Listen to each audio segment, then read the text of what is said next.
Vamos agora ouvir o convidado de Lígia Anjos, de Olhos Postos, sobre o Brasil e as eleições gerais de ontem. Convidado.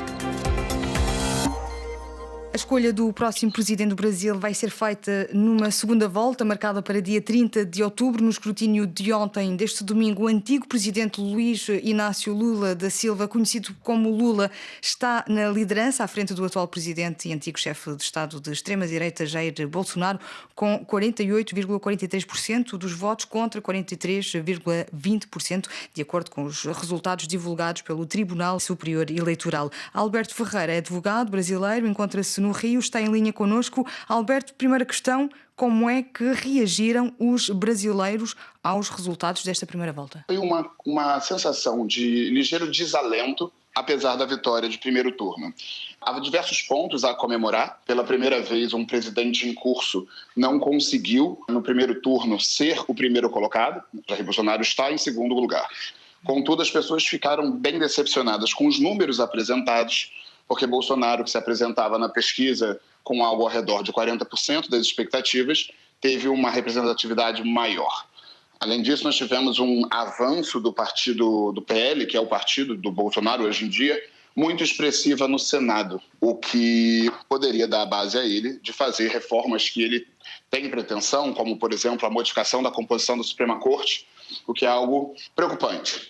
Tivemos uma grande felicidade, que é a eleição de, acho que aproximadamente 4 deputadas trans. Temos deputadas federais por Pernambuco, pelo Rio de Janeiro temos deputadas estaduais trans, tivemos composições indígenas que conseguiram ingressar no Congresso, o que mostra uma certa renovação do Congresso. Avanços, mas também alguns recuos. Como é que estes resultados foram recebidos? Com alguma surpresa? Porque a última sondagem da Datafolha indicava 50% para Lula, 36% para Bolsonaro. Ora, houve aqui uma diferença considerável entre os dois dados, o real e a da sondagem, sobretudo ao presidente atual.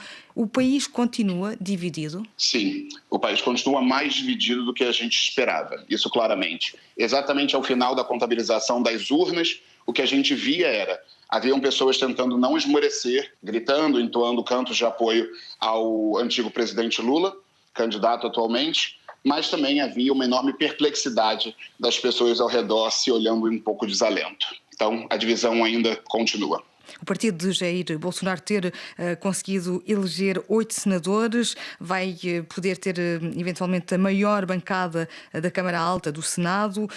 Bolsonaro, que conta com o apoio de evangélicos, com um meio empresariado muito forte, sobretudo no que toca ao agronegócio.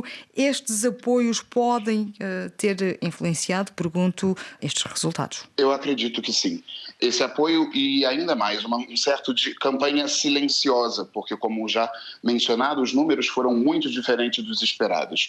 Então, certamente houve conversas internas não necessariamente detectadas nas metodologias de pesquisas. Eu acredito que esse apoio, sim, influencia os resultados finais e, possivelmente, agora, o que deve ser feito é conversar com os partidos que tiveram menor eleição para o pleito presidencial, como Simone Tebet, uma conversa entre Ciro Gomes e Lula, que foi marcada por muito estresse na campanha, é algo que preocupa, mas também vai ser algo necessário a se fazer para conseguir fazer uma acomodação das últimas porcentagens e poder garantir uma eventual vitória do Lula, que ainda é possível, mas não é tão larga quanto se imaginou. O calcanhar de Aquiles de Lula continua a ser o facto de ser suspeito, apesar de ter sido ilibado por falta de provas. Uma das palavras que foi muito repetida durante esta primeira campanha das eleições presidenciais foi ladrão. Existe aqui um jogo, tentativa de manipulação, de boicotar a imagem do antigo presidente?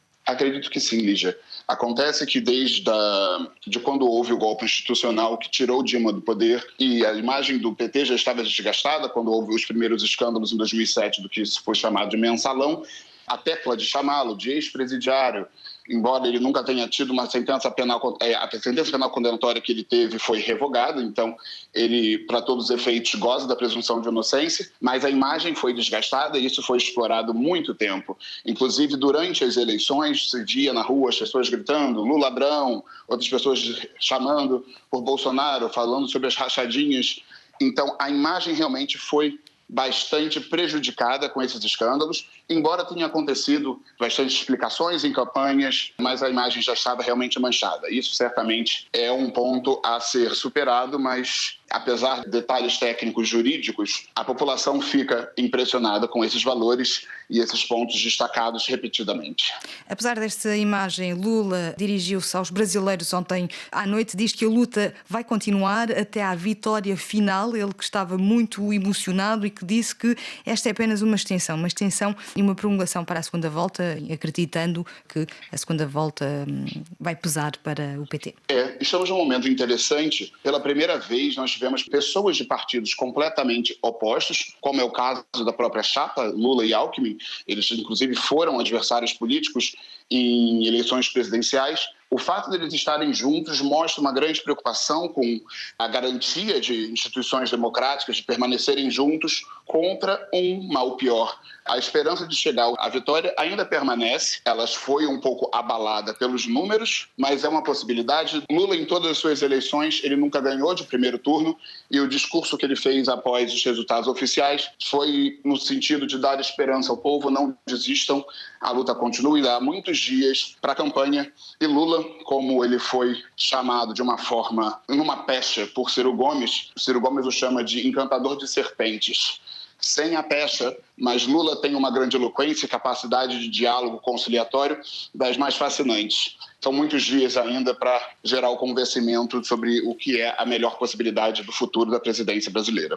Antes de falar dos próximos dias, que sem dúvida alguma vão ser muito importantes no Brasil e sobretudo para vocês brasileiros, nas urnas de ontem o presidente de extrema-direita acabou por ser poupado. Os brasileiros esqueceram as posições que teve relativamente a políticas de negacionismo relativamente à Covid-19, por exemplo, relativamente à crise económica num país onde mais de 30 milhões de pessoas passam fome, relativamente às crises que pontuaram todo o mandato de Jair Bolsonaro. Isso é uma coisa que das mais me choca e que eu tenho mais dificuldade de compreender. Pessoas como Ricardo Salles, que está envolvido em várias denúncias de desmatamento, que era um ministro de meio ambiente eleito. Damares foi eleita como senadora pelo Distrito Federal, mesmo tendo sido uma ministra de Direitos Humanos, Defesa das Mulheres, mas que divulgou o telefone, endereço de hospital de uma criança de 10 anos que havia sido estuprada, e ela fez uma campanha para que não fosse realizado o aborto legal, que já é permitido pela legislação brasileira em caso de estupro, e ela foi a senadora eleita pelo Distrito Federal. Essas questões simplesmente me deixam perplexo. Presumo que haja dentro da visão de não observação, o grupo de apoio de Jair Bolsonaro representa, há uma certa possibilidade de tudo pode, não importa, há um certo messianismo envolvendo a figura de Jair Bolsonaro, há quem o chame de mito, e os quadros indicados por eles ou apoiados por eles simplesmente passaram. Isso é uma perplexidade muito grande. Eu tenho dificuldade de compreender como isso efetivamente se operacionalizou. Para concluir, Alberto, que apoios podem contar agora nas próximas 2 semanas decisivas para o futuro do Brasil? Contar os 2 candidatos, Lula da Silva e Jair Bolsonaro. Vai haver um voto útil? Sim, vai haver o voto útil. Votar em Lula agora no segundo turno, mais do que ainda no primeiro, é a decisão sobre uma manutenção de uma prática democrática reconhecida nacional e internacionalmente, que já houve resultados, que nunca atentou contra a democracia, em comparação a um presidente em curso que fez medidas desastrosas envolvendo a gestão da pandemia, que já se manifestou e atacou a Suprema Corte, que não respeita efetivamente um pacto federativo. Vai ser necessário, possivelmente, uma conversa com o MDB, partido de Simone Tebet, e de Ciro Gomes, para conseguir levar a transmissão das porcentagens do terceiro e quarto colocado, possivelmente para Lula. Como é que vão ser as próximas 2 semanas? Com um aperto no coração? Com certeza, elas vão ser absolutamente estressantes. Jair Bolsonaro, se eleito com este Congresso que se apresenta, com esse Senado que se apresenta, seria alguém ainda mais poderoso.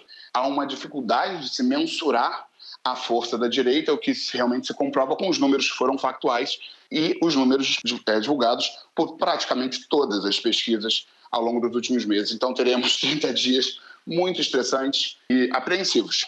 Sim, seremos irrepreensíveis. Muito obrigada, Alberto Ferreira, advogado brasileiro, connosco aqui em linha a partir do Rio de Janeiro do Brasil, onde o país vai escolher o próximo presidente no próximo dia 30 deste mês.